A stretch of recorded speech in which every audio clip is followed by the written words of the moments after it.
Llevamos casi un año de emergencia sanitaria, hay una gran cantidad de información circulando y de pronto pareciera que cada vez se cree menos en el conocimiento científico y a la vez es cuando más disponible está.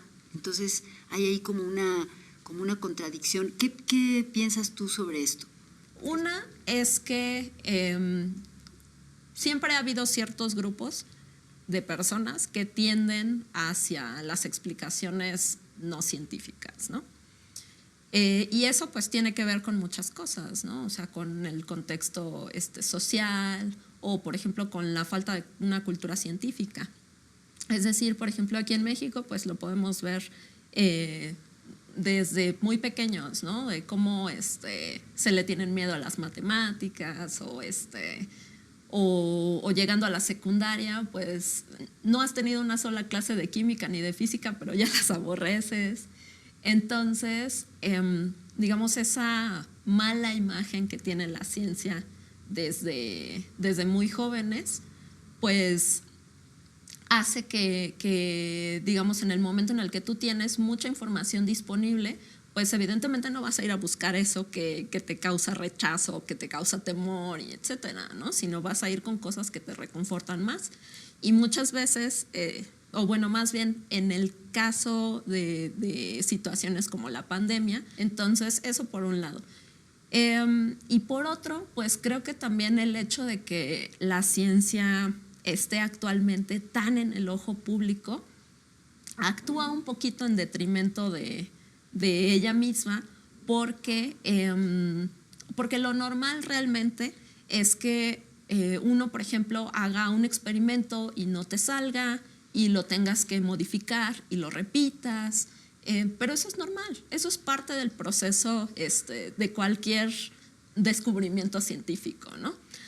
Pero es algo con lo que el público en general no está familiarizado. Entonces el hecho de que de repente digan, no, pues es que saben que, no sé, en la fase 2 de X vacuna resulta que hubo una persona que tuvo un efecto secundario adverso, que se vea como algo gravísimo, sí, ¿no? Exactamente, como algo súper grave, ¿no?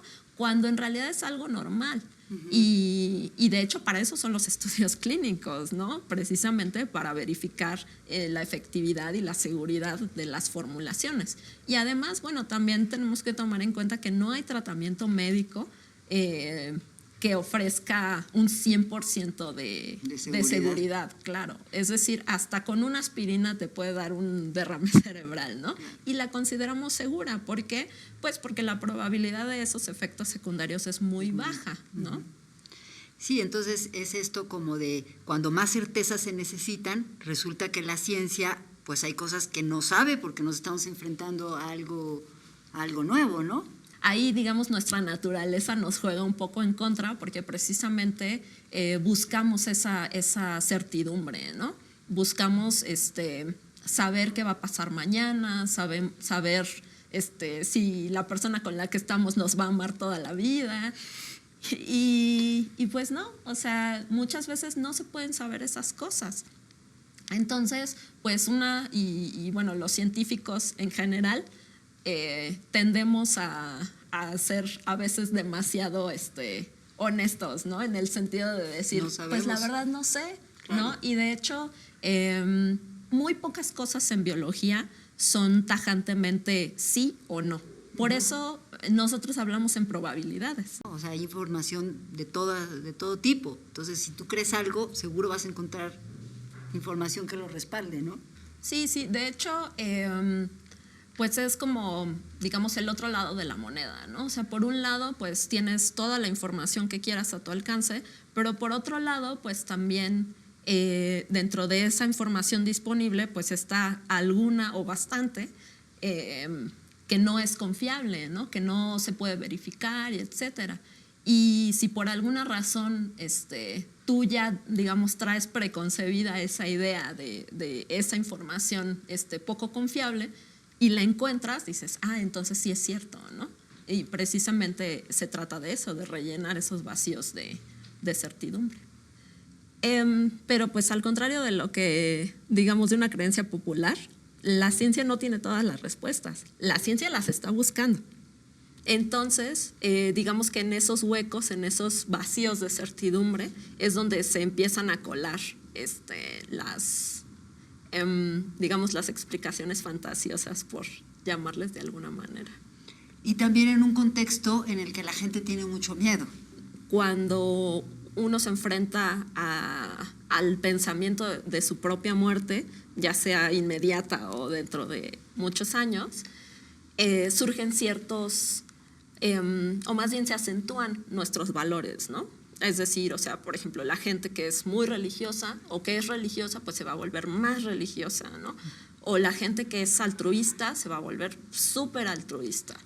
Pero también los valores, pues podremos decir negativos, ¿no? Pues no sé, el racismo, por ejemplo, la xenofobia, todo ese tipo de características pues afloran cuando nos enfrentamos a esta noción de la propia muerte. Creo que un problema que hay actualmente es creer que todas las opiniones son igual de válidas. Es decir, claro, todo el mundo tenemos derecho a opinar, sin embargo no es lo mismo que opine una persona que vio un video en YouTube de 20 minutos y una persona que lleva 20 años dedicándose al tema. Ese es por un lado. Pero por otro, pues creo que podemos también apelar a nuestro propio sentido de sentido común, ¿no? Es decir, preguntarnos como, pues, ¿de dónde vienen esas cosas que nos están diciendo? O sea, por ejemplo, esta cuestión de que la vacuna trae un chip, pues, o sea, no necesitamos ser expertos en vacunas, ni en inmunología, ni en epidemiología para preguntarnos, bueno, a ver, ¿de qué tamaño es un chip y de qué tamaño es una aguja, ¿no? O sea, ¿un chip pasaría por una aguja?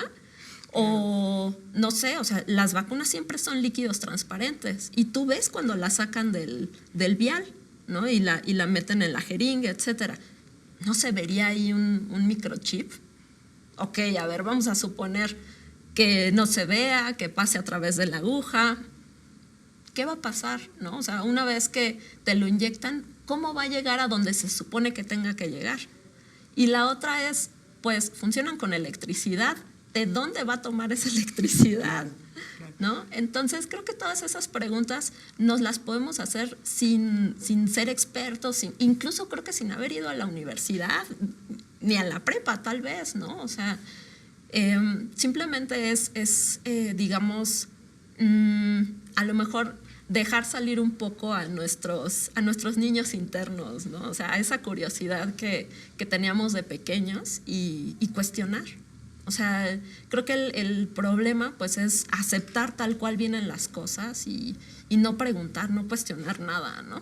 En este contexto ha habido también como mucha infodemia sobre las vacunas y hay como mucha suspicacia, la gente se pregunta mucho de por qué estas vacunas contra la COVID se han desarrollado tan rápido cuando hay otros procesos de vacunas contra otras enfermedades que tardan muchísimo tiempo. ¿Cómo podemos explicar esa parte? Claro.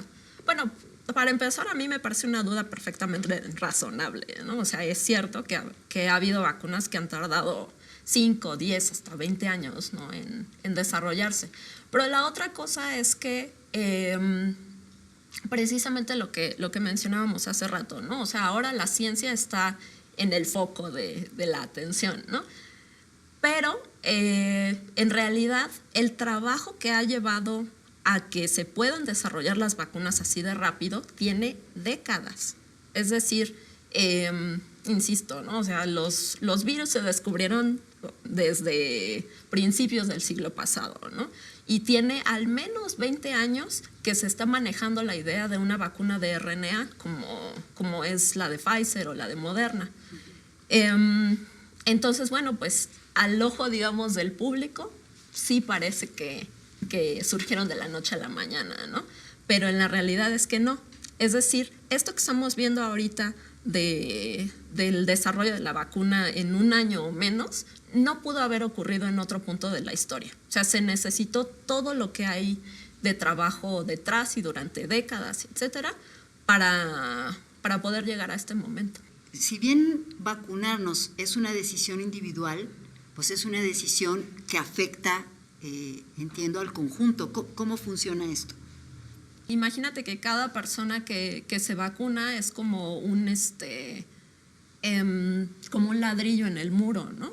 Y de un lado están los infectados y del otro lado están los que se pueden infectar. Mientras más personas deciden no vacunarse, pues vas quitando ladrillitos del muro, ¿no? Claro. Entonces, pues por ahí se va colando la enfermedad. Como tú sabes, pues yo escribo para Cienciorama de la UNAM y para la pandemia de la desinformación, y también de repente colaboro con otros colectivos como Científicas Mexicanas o el podcast de Historias Cienciacionales. Y pues, o sea, lo que quiero decir es que estos esfuerzos de divulgación de la ciencia los hacemos pues con todas las ganas de compartir nuestra experiencia, ¿no? Es decir, yo, por ejemplo, pues llevo 15 años trabajando en laboratorios, y bueno, tengo la fortuna de haber podido ir a hacer una maestría en Inglaterra de enfermedades infecciosas. Actualmente estoy por terminar el doctorado. Entonces, pues así como yo, hay mucha gente, ¿no? O sea, hay gente que incluso ya son investigadores, y que colaboran con estos colectivos, ¿no? Entonces yo pues quiero invitar a la gente a que se acerque a nuestro trabajo, porque hacemos todo el esfuerzo del mundo por poner todo este conocimiento técnico de manera amable y que se pueda entender por una persona que no se dedica a la ciencia. Esa sería mi invitación. Muy bien, pues muchas gracias. Gracias.